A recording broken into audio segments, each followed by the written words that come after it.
Bueno, entonces vamos a tratar de entender a partir ya del principio de funcionamiento el circuito equivalente del motor de inducción trifásico. Entonces hay dos partes principales básicamente que vamos a estar acá y un par de variables que vamos a empezar a desarrollar. Y es que el motor de inducción, pues hay dos partes principales. Un estator, que es donde vendría, esto azul lo voy a anotar, lo que es el estator, y otro círculo en el centro, que estaría representando el rotor, que estaría representando el rotor. Y acá, pues en el centro del rotor, pues ese punto, pues un eje mecánico, en el cual quiere decir que acopla una carga mecánica y aquí habría una velocidad mecánica. Esto sería una velocidad mecánica. En el estator existe una velocidad, que es una velocidad que llama la de sincronismo, y uno dice, pero si el rotor, uno puede ver el movimiento, porque hay una carga mecánica en el estator que está girando, o sea, algo estático. Esta velocidad hace referencia a la velocidad de giro del campo magnético giratorio en el estator. Quiere decir que hay un campo magnético giratorio en el estator que esa velocidad en RPM pues va a depender de, 100 de la siguiente ecuación, o sea, 120 de la frecuencia de alimentación del motor y el número de polos del motor de la máquina. Eso es construcción.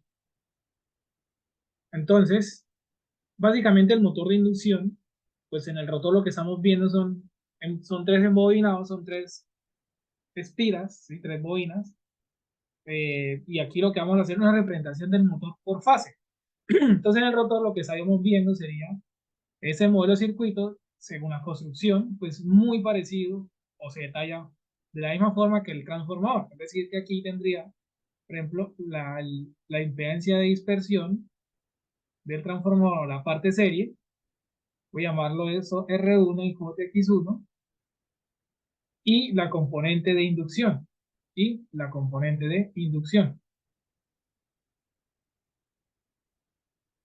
Básicamente esto de acá estamos modelando, es el mismo modelo del motor de la máquina de inducción como la del transformador, el mismo modelo. Y voy a llamar esto S1. Y acá estaría conectando la fuente de alimentación del motor. Una fuente, ese es el modelo por fase del motor. Y aquí estaría B1 y la corriente es 1. Resulta y pasa que pues, este motor siempre se alimenta por el primario, entonces el estator también lo vamos a llamar el circuito primario. El primario, porque siempre se va a alimentar por primario, pues en el rotor. Pues en el primario en el estator. En el rotor, pues no se alimenta porque en el rotor aquí vas a acoplar una carga mecánica. Voy a cambiar un poco aquí el dibujo, voy a hacer un poco más grande para representar un poco mejor el circuito en el rotor. Pues en el rotor, lo que estaríamos viendo ahora es básicamente la misma forma de circuito del estator. Y el rotor, pues habrán dos configuraciones que la vamos a ver más adelante. Es decir, también tendríamos acá la impedancia serie. La impedancia serie, o sea, lo que representa la impedancia del devanado. Aquí el rotor. Aquí también tendríamos la componente de tensión inducida. Voy a llamar esto SUR de rotor. Y en los términos del circuito, pues voy a cerrar acá, porque en el rotor, digamos que aquí no vamos a conectar, a diferencia del transformador, acá los términos es una carga eléctrica y es una carga mecánica, y aquí lo que estamos viendo es pues el circuito aquí cerrado, una espira cerrada. Y aquí tendría la resistencia del rotor y la reactancia del rotor y el circuito que está acá, ¿sí? Y el circuito que está acá. Es decir, que básicamente aquí estamos representando la tensión de estator, la componente inducida del estator y el rotor. De estator y rotor, básicamente dos circuitos, los mismos circuitos que vimos en el transformador. Se podrían agregar las pérdidas magnéticas en el último que vamos a agregar. Y sabemos que aquí que hay una velocidad mecánica. El rotor gira a una velocidad mecánica. Resulta que la velocidad mecánica, la velocidad del estator, tiene que ser mayor a la velocidad mecánica del rotor para que exista el efecto de inducción y el motor pueda operar como debe operar. Y bueno, acá la corriente también que circula en el rotor. Y vamos a agregar un concepto que es que existe una velocidad responsable, que vamos a llamar la velocidad relativa. En su R no quiere decir el rotor, es relativa, y esa velocidad es la diferencia entre la velocidad de sincronismo y la velocidad mecánica. Y si existe una velocidad relativa, podemos obtener una velocidad, una frecuencia relativa. Una frecuencia relativa. Ahorita lo que la podemos definir a partir de esa ecuación. Vamos a agregar un concepto que se llama deslizamiento, y ese deslizamiento me permite cuantificar porcentualmente, deslizamiento o resbalamiento, la diferencia entre las dos velocidades, es decir, la velocidad mecánica, la velocidad de sincronismo menos velocidad mecánica sobre velocidad de sincronismo, ¿sí? Sobre velocidad de sincronismo. Y ese deslizamiento también lo puedo expresar de manera porcentual o de manera decimal. Eso de acá se llamaría el deslizamiento. Ese deslizamiento por ahora es una forma de cuantificar la diferencia que existe en las dos velocidades, pero ahorita va a tener un impacto bastante importante este tema del deslizamiento, que se puede expresar de manera porcentual o multiplicando por 100 o simplemente decimal. Entonces, ¿qué pasa? Que la velocidad mecánica pues la puedo expresar despejando acá como 1 menos el deslizamiento por la velocidad de sincronismo. Esa expresión lo que me está diciendo es que yo puedo expresar la velocidad mecánica en función de la velocidad de sincronismo. Y entonces, si tenemos en cuenta que existe una velocidad relativa, que es la diferencia entre las dos velocidades, básicamente, y si yo reemplazo la velocidad mecánica o 120 la frecuencia de esa frecuencia por el número de polos y lo hacemos acá, rápidamente, para no entrar en detalle de los cálculos, obtenemos la frecuencia relativa. La frecuencia relativa, ya sabemos que eso es la velocidad relativa. Ya sabemos que eso que está aquí arriba sería la velocidad relativa. Entonces podría decir que la velocidad relativa, o más bien la frecuencia relativa, se define como deslizamiento por la frecuencia de sincronismo. La frecuencia de sincronismo, es decir, que la frecuencia relativa es un porcentaje de la frecuencia de sincronismo, o lo mismo la velocidad. Sí, si yo básicamente digo esto es la velocidad relativa, aquí sería frecuencia relativa, y aquí sería el número de polos y frecuencia de sincronismo, puedo encontrar tanto la velocidad relativa o más bien la frecuencia relativa. Es decir, esa frecuencia relativa es su definición o esa velocidad relativa. La definición realmente de esto, lo que nos quiere decir es que si esa velocidad relativa es la responsable de que exista el fenómeno de inducción, es decir, que exista este fenómeno de operación. Si no existe velocidad relativa, si la velocidad relativa fuera cero, pues quiere decir que el motor no va a haber movimiento acá, no hay par inducido, porque esas dos velocidades no se pueden igualar. Velocidad relativa igual a cero quiere decir que las dos velocidades estarían iguales, pues sería que no habría movimiento. Entonces, esa frecuencia relativa, esa relativa es la que me está diciendo que existe pues el fenómeno de inducción, es decir, el principio de operación del motor.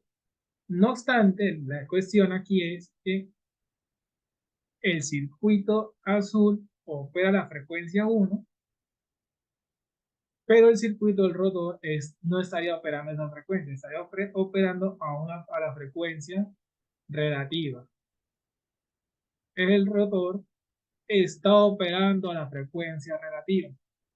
El estator y rotor son dos circuitos que están en este momento operando a dos frecuencias totalmente diferentes. Y si nosotros nos ponemos a pensar en el modelo del transformador, aquí habría pues, el coeficiente de inducción, o sea, una relación de transformación y una relación de transformación. Es decir, si queremos pensar un modelo de circuito como el transformador equivalente o referido, yo no puedo inicialmente referir ese circuito acá porque las dos frecuencias son diferentes. Para poder hacer referido, debo de hacer que las dos frecuencias de operación deben ser las mismas. Vamos a guiar un momento, vamos a prestar nuestra atención un momento solamente en el circuito del rotor. Aquí esa tensión inducida, pues, lo que está referenciando es una señal de alterno, fuente. Vamos a verlo como una fuente alterna. Bueno, digamos por el momento este modelo. Y aquí tendríamos la resistencia o simplemente el circuito del rotor. Aquí inicialmente estamos operando una frecuencia que digamos la frecuencia del rotor. Y aquí tendría la tensión del rotor, la resistencia del rotor y la reactancia del rotor. Y la corriente que circula en el rotor. Entonces, que vamos a mirar dos cosas, vamos a tratar de ver una transformación en el circuito que es muy necesaria, muy útil para hacer que estos dos circuitos se comuniquen. Y la pregunta sería, ¿Cómo sería eso posible? Empezamos por la primera definición de circuitos clásica, que es una reactancia se define como la frecuencia angular por la inductancia. En este caso, la frecuencia del rotor y la inductancia del rotor. Una frecuencia omega es 2pi, entonces por la frecuencia del rotor, por la inductancia del rotor. Esto de acá es lo mismo que está acá. Pero vamos a hacer un pequeño cambio de ideas. La frecuencia del rotor sería 2pi, la reactancia del rotor sería 2pi, la frecuencia del rotor por la frecuencia del rotor, que lo voy a subrayar acá, le voy a hacer un cambio. Y es que ese se puede expresar como el deslizamiento, por la frecuencia del estator, y aquí sería la inductancia del rotor. Y voy a llamar esto, la reactancia del rotor dividido entre el deslizamiento, va a ser igual a 2pi, la frecuencia de estator por la inductancia del rotor, por la inductancia del rotor. Aquí hay una curiosidad, es la siguiente, y es que eso sigue siendo la unidad de reactancia. Esto sigue siendo reactancia. Omega, o sea, 2pi, frecuencia por inductancia, sería siendo inductancia. ¿Sí? Eso sigue siendo una reactancia. Pero aquí una reactancia entre S. ¿Sí? Es una reactancia entre S. Si yo lo veo desde aquí, yo podría ver esto de la siguiente manera. La reactancia del rotor, voy a colocar así, esa reactancia del rotor, voy a emparejar un poco esto, sería S por 2pi, la frecuencia del estator, por la inductancia del rotor. Acá es lo mismo que está acá. Si nos fijamos bien acá, esto sigue siendo una reactancia. Eso sigue siendo reactancia, porque esa es la definición de reactancia. 2pi, frecuencia por inductancia. Desde el punto de vista del análisis de circuito, vamos a explicar un poco mejor eso. La definición de reactancia, desde el punto de vista de la definición de circuitos eléctricos, 2pi, frecuencia, inductancia. Eso sigue siendo una reactancia. Pero es una reactancia que su frecuencia es la del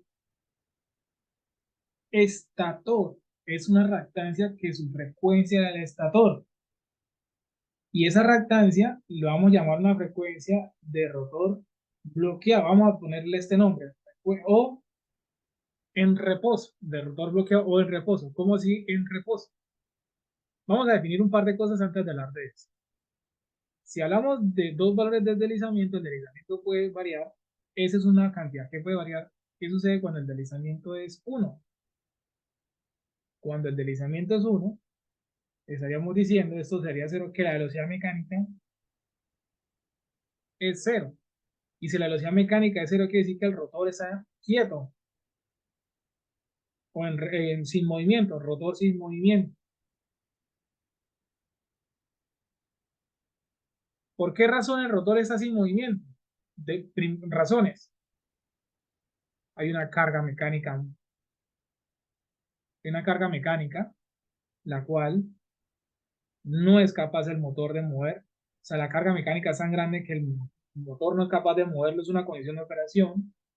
Reposo quiere decir que el motor puede estar desenergizado o puede estar energizado y el circuito del rotor alimentado. O una condición instantánea como el arranque.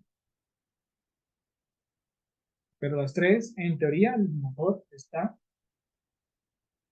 quieto. El rotor está quieto. Y podríamos hablar de un deslizamiento igual a cero. Y un deslizamiento igual a cero quiere decir que pues, la velocidad mecánica y la velocidad de sincronismo son iguales. Entonces aquí estaríamos hablando de que el motor está sin carga o en vacío. O en vacío porque no hay inducción. O sea, estas dos velocidades cuando tienden a ser muy iguales quiere decir que la carga del motor es muy pequeña. Y esta velocidad, ¿por qué pueden? Y la velocidad es, y que el deslizamiento, los límites del deslizamiento parecía que fueran entre 0 y 1. Y aquí el motor tiende a quedarse quieto. Entonces quiere decir que a medida que aumenta el deslizamiento, la velocidad está disminuyendo, entonces el deslizamiento lo que está tratando de Aparte de dar una forma de diferenciar que las dos velocidades son diferentes, no estamos hablando de la condición de carga. No está diciendo que a medida que aumentamos el deslizamiento, puede estar aumentando la carga mecánica. Entonces, si el deslizamiento fuera 1, entonces XR va a ser igual a 1 por la reactancia rotor bloqueado. Entonces, por esa razón, y el rotor, carga mecánica, entonces el rotor bloqueado quiere decir que pues, el rotor no se mueve.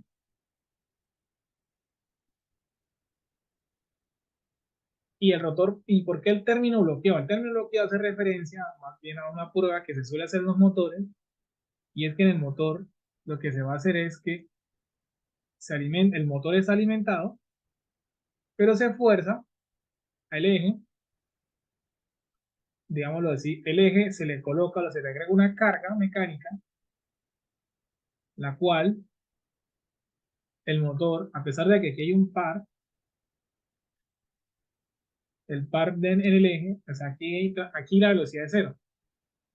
¿Por qué? Porque la carga mecánica es tan grande, aquí, digamos, estamos hablando de un deslizamiento igual a 1, que a medida que, a pesar de que el motor aquí está desarrollando un par, ese par del motor no es capaz de mover la carga, ¿sí? La carga se está oponiendo, el par de carga es más grande que el par motor, o sea, la carga se está imponiendo al motor, ¿sí? El motor no es capaz de vencer la inercia de esta carga. Y eso es una prueba que se le suele hacer en un motor, es instantánea, rápidamente se alimenta el motor, se provoca que el eje del motor se quede quieto, por eso es como rotor bloqueado, es una prueba que se le suele llamar, para evitar que, pero básicamente hacer que el deslizamiento sea 1 y poder medir rápidamente la impedancia del rotor. Por eso usualmente se le suele llamar esto la reactancia de rotor bloqueado o de reposo, es decir, cuando no hay movimiento. Cuando no hay movimiento quiere decir que obtenemos un valor de reactancia fijo, y esa reactancia del rotor, digámoslo así, esa reactancia del rotor, ese XR, como yo tuviera una XR en función del deslizamiento. Ese mismo XR es el que saca, es una reactancia en función del deslizamiento, y obtenemos el valor, y eso es decir, es función de una reactancia constante por un deslizamiento. Hay un valor constante de reactancia que se puede medir, y esa reactancia se multiplica por un deslizamiento, lo cual haríamos ver que esa reactancia es variable. Entonces, en conclusión, XR,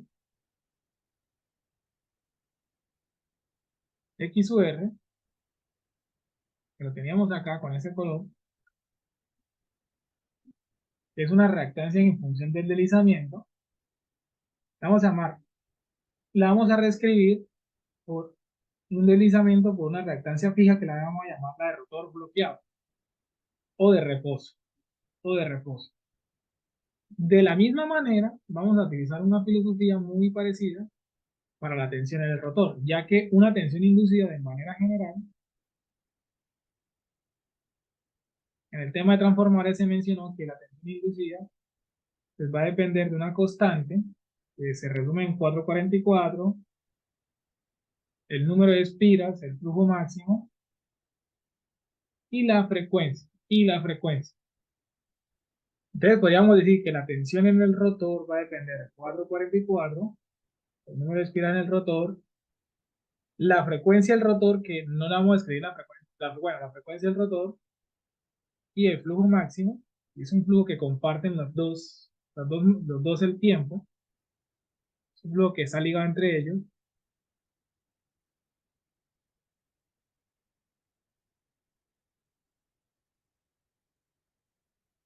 Y de la misma filosofía nos podemos dar cuenta acá que esta tensión en el rotor, si reagrupo esto, y sabiendo que la frecuencia del rotor es el deslizamiento o la frecuencia del estator es el deslizamiento, y reagrupamos lo siguiente: el 444, el número de espiras del rotor, la frecuencia del estator y la frecuencia máxima y el flujo máximo. Esto que está en verde sigue siendo una tensión inducida, sigue siendo la misma definición de tensión inducida: 444, número de espiras, frecuencia, flujo máximo. Pero entonces la vamos a llamar la tensión en rotor bloqueado, o sea, la única manera de que estas dos sean iguales cuando S es igual a 1. Si S es igual a 1, esto va a ser igual a esto. Es decir, cuando hay esta tensión, esa reactancia, pero esta tensión en el rotor es una tensión en función del deslizamiento. Lo demás es constante, y eso constante es una tensión constante, y una tensión constante. Hay un valor constante por un deslizamiento. Y entonces esa se obtendría cuando el deslizamiento fuera 1. Entonces podemos reescribir nuevamente la reactancia, perdón, la tensión en el rotor, la tensión de inducción en el rotor, que también es función del deslizamiento, por un deslizamiento, por un valor constante que le vamos a llamar la de rotor bloqueado. Por lo que ese circuito, por ahora, se va a reescribir un poco. Este circuito de acá se va a reescribir un poco a lo siguiente. Esto de acá, esos parámetros de acá los vamos a cambiar un poco a lo siguiente.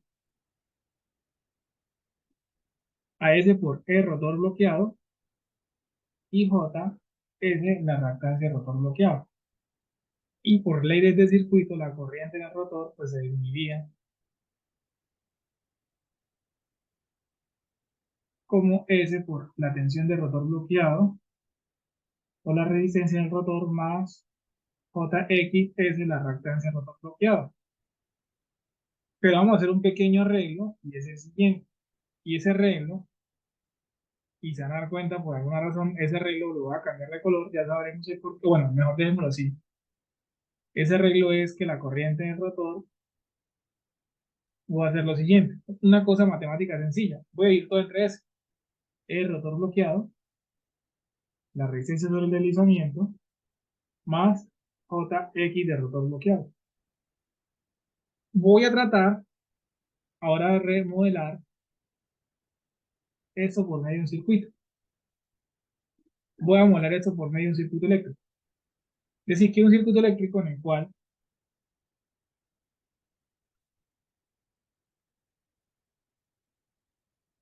hay una tensión y la suma de dos impedancias. Esa tensión, es decir, voy a llevarme ese mismo circuito, por ahora voy a quitarme esto, voy a quitar todos esos parámetros y voy a reescribir de la siguiente manera. Hay un circuito que para calcular la corriente hay una tensión, y la tensión se llama el rotor bloqueado. Y es ahí entre la suma de dos impedancias. Una impedancia que es R de rotor sobre S y otra que se llama JX de rotor bloqueado.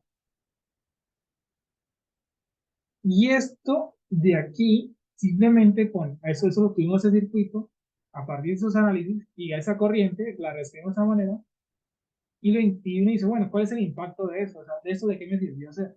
Resulta y pasa que el lío está acá, al comienzo, en que la reactancia y la tensión tienen dependencia de la frecuencia, como lo podemos ver acá. Pero en este momento,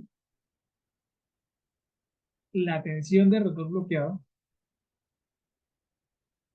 la tensión de rotor bloqueado, la reactancia de rotor bloqueado, claro, tiene una dependencia de la frecuencia, pero esa dependencia de la frecuencia es la de sincronismo. Es la de sincronismo, es decir, que esos son valores en función de la reactancia al sincronismo. Y el deslizamiento, en teoría, no tiene nada que ver con la frecuencia, simplemente con los cambios de velocidad. Es un comportamiento de la carga mecánica. Y bueno, aquí yo llamé esto F1, que era una frecuencia de sincronismo. Entonces, en este momento, me voy a dar la libertad de cambiar eso al color azul. Y ese color azul, ¿qué me quiere decir? Si se dan cuenta, ese color azul es el mismo que estoy pintando acá. Tiene que decir que acabo de lograr que el circuito del rotor opere a la frecuencia del estator. Es decir, que aquí en adelante tengo un circuito que ya no está operando a la frecuencia del rotor, sino a la frecuencia del estator.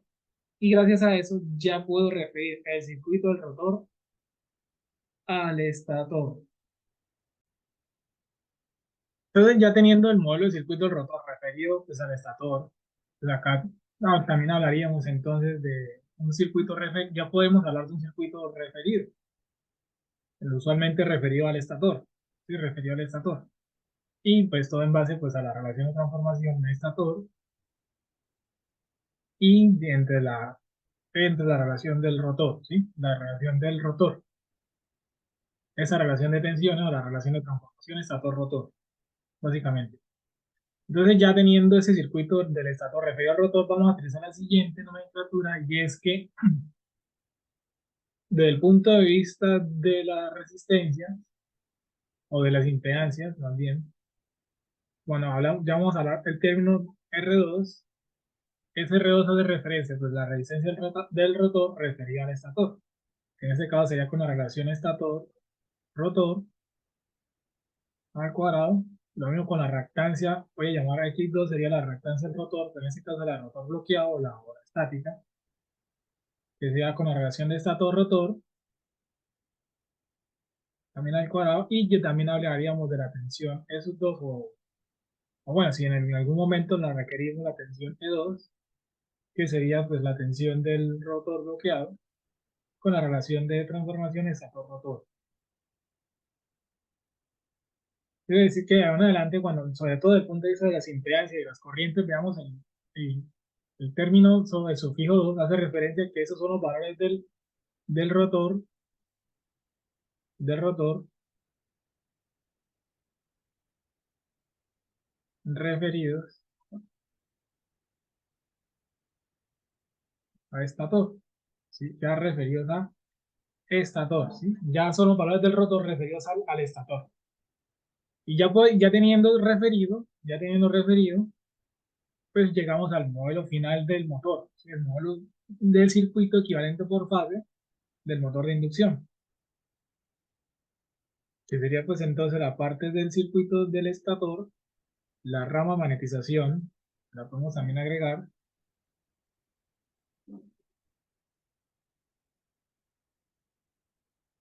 y el circuito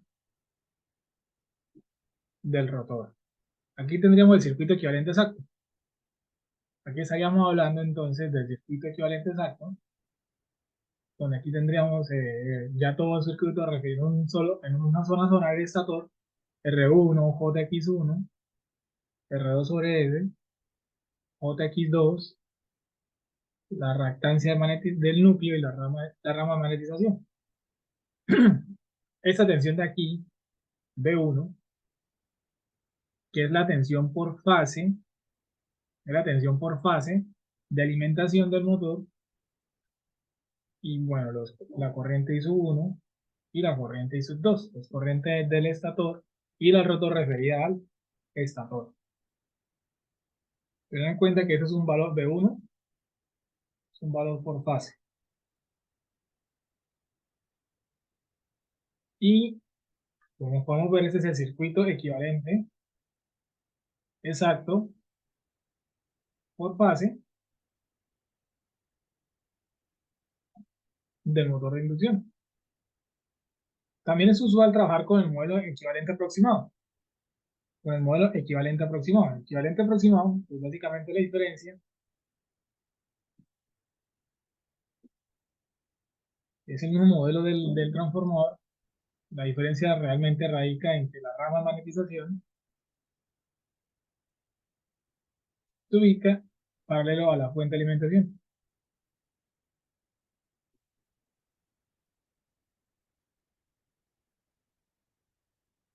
Se ubica pues paralelo a la fuente de alimentación, tal cual como la habíamos presenciado en el transformador. En el transformador. Y aquí tendríamos pues en serie a las dos ramas de estator y rotor. En serie estarían las dos ramas de estator y rotor. Estator y rotor, donde tenemos R1 y JX1, y ese modelo pues es una aproximación que nos permite pues, hacer cálculos más sencillos a la hora pues, de analizar una condición de operación del motor.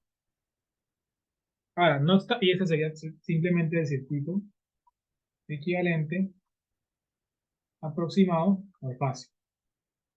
Pero al circuito de acá vamos a hacer un siguiente arreglo y es este. Y es que queremos quitar esta dependencia en esta resistencia. ¿Con qué razón? Yo quiero tratar de ver la resistencia al rotor solamente con la resistencia al rotor, sin la dependencia de ese deslizamiento. Entonces, para eso, si yo tengo un R2 sobre S, y yo, ¿cómo hago para que sea un R2? ¿Cómo hago para separar esa resistencia? ¿Cómo hago para visualizar esa resistencia R2 sobre S como una nueva resistencia que solamente aparezca R2? Entonces, la idea es que partamos de que R2 sobre S, quiero ver la R2 y pues habría otro término adicional. Un término adicional, un término, voy a llamarlo X. Y ese término X, básicamente al hacer el despegue, lo que va a suceder es que vamos a tener dos resistencias en serie, dos resistencias en serie que al sumarlas me dé como resultado R2 sobre S. Una resistencia que sería R2, la que efectivamente yo quiero ver, la resistencia en el rotor, y una nueva resistencia que al hacer el despegue, R2 sobre 1 menos S sobre S. Una nueva resistencia que es R2 por 1 menos S sobre S haciendo el despegue. ¿Eso con qué finalidad? Si yo, partiendo de ese circuito,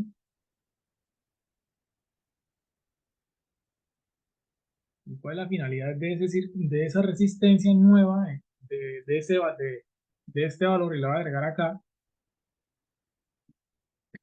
Entonces, reacomodando el modelo de circuito,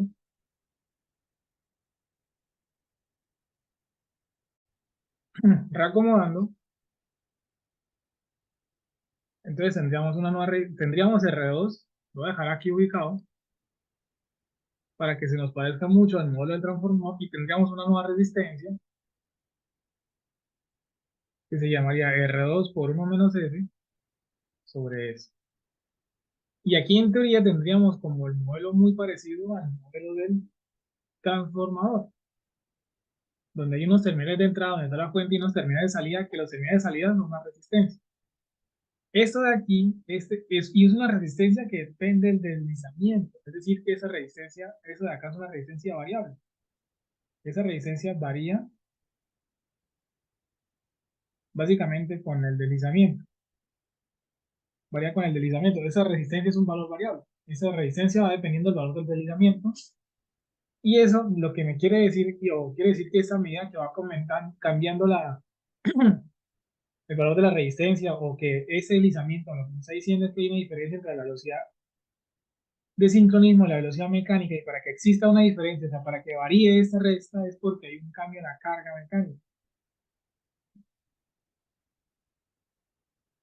Entonces, los que me quiere decir, y aquí si nosotros vemos el circuito, pues aquí habría una potencia de entrada, aquí se inyectaría una potencia de entrada, vamos a darle una lógica a ese circuito, tendría una potencia de entrada que es eléctrica, le doy unas pérdidas, unas primeras pérdidas, que serían las pérdidas, digamos las magnéticas, que serían las pérdidas en el estator, P1 más las pérdidas en el rotor, que llamamos P sub 2, y el resultante sería la potencia de esta resistencia. Es decir, que aquí hay una potencia de entrada, hay unas pérdidas, que son las magnéticas, las de la del estator y la del rotor, y que una potencia resultante que la de esa resistencia. Entonces, básicamente, esto es como si fuera una potencia de salida. Esto de acá eso está modelando es la carga mecánica. Entonces, esta reescritura, esa resistencia R2 sobre S, al pasar las dos resistencias, lo que me está permitiendo es modelar una resistencia de valor R2 por 1 menos S, y esa resistencia lo que está es modelando la carga mecánica. Quiere decir que esta potencia, esta resistencia, voy a llamarla la potencia desarrollada, es decir, la R2 por 1 menos S sobre S. Esa potencia es esa resistencia, es la potencia desarrollada, es decir, la energía eléctrica que se ha convertido en mecánica. Porque esta no es la carga como tal mecánica, porque eso es una resistencia eléctrica. Y la carga mecánica está acoplada en eléctrica, ¿sí? Y eso está en el circuito del rotor, ¿sí? Esto es la parte del rotor. Entonces lo que está sucediendo acá es que esta es la potencia eléctrica que se ha convertido en mecánica, ya que también así como la máquina de continua, esta máquina también tiene sus pérdidas mecánicas, o sus pérdidas rotacionales, o sus pérdidas rotacionales. ¿Cuáles son las pérdidas rotacionales? Pues al final lo que estaría aquí resultando es la potencia de salida, que es la potencia en el eje, o la potencia, una potencia en el eje, o la potencia útil, o bueno, la potencia de salida, es la misma potencia útil o la potencia del E, que es la misma potencia mecánica. Una potencia mecánica. Entonces aquí lo que estamos desarrollando, el modelo de circuito del motor, ya ese sería, en final de cuentas, ese es el modelo que más se emplea para analizar la operación del motor de inducción, para el motor de inducción. Ese modelo acá que me está representando es el circuito equivalente aproximado por fase, teniendo en cuenta esa resistencia acá, lo cual está modelando de alguna manera el comportamiento de la carga mecánica. Y si nos fijamos, por ejemplo, en los deslizamientos, cuando decíamos que el deslizamiento es igual a 1, si el deslizamiento es igual a 1, ¿qué sucede con esa resistencia? Sería R2 por 1 menos S sobre S, y si el deslizamiento es igual a 1, pues quiere decir que esa resistencia es 0. Quiere decir que esa resistencia se comporta como un corto, entonces no habría potencia desarrollada. Si no hay potencia desarrollada, no hay par desarrollada, entonces por eso aquí hay condición de, de, de rotor bloqueado. Estaríamos aquí de rotor bloqueado. Y cuando hablamos de deslizamiento, bueno, aquí habría un par desarrollado realmente. Aquí habría aquí no podemos decir que el par desarrollado sería 0. O sea, aquí hay un par inducido, sí podría haber un par inducido. Lo que no hay es, aquí lo que pasa es que no hay una potencia, aquí hay una condición más bien, cuando eso es corto, quiere decir que la corriente es muy grande, pues se puede elevar mucho. Podríamos aquí hablar más bien de una condición de un par de arranque. Un par de arranque o un par inducido, el cual no es capaz de impulsar la carga mecánica. Me van bien acá, cuando decimos que S es igual a 0, quiere decir que pues la resistencia se comporta, estamos dividiendo entre 0, entonces es una resistencia infinita, entonces se comporta como un circuito abierto. Con lo cual aquí la corriente sería 0, y aquí sí no hay, y entonces aquí hay una velocidad mecánica, muy parecida a la sincronismo, estamos en la condición de vacío. Y cuando hablamos de la condición de vacío, del punto de vista del circuito eléctrico, es un terminal abierto. Aquí sí no habría potencia desarrollada, aquí no estamos entregando potencia a ninguna carga. Aquí no habría potencia desarrollada o no habría potencia de salida realmente, no habría una potencia de salida. Sí, y si hay potencia desarrollada, había una potencia desarrollada muy pequeña que estaría asociada a las pérdidas mecánicas o las rotacionales. Llegado el caso de que exista una pequeña diferencia entre las dos velocidades, a las dos velocidades. Entonces ya con eso tenemos el modelo de circuito equivalente por fase y aproximado del motor de inducción.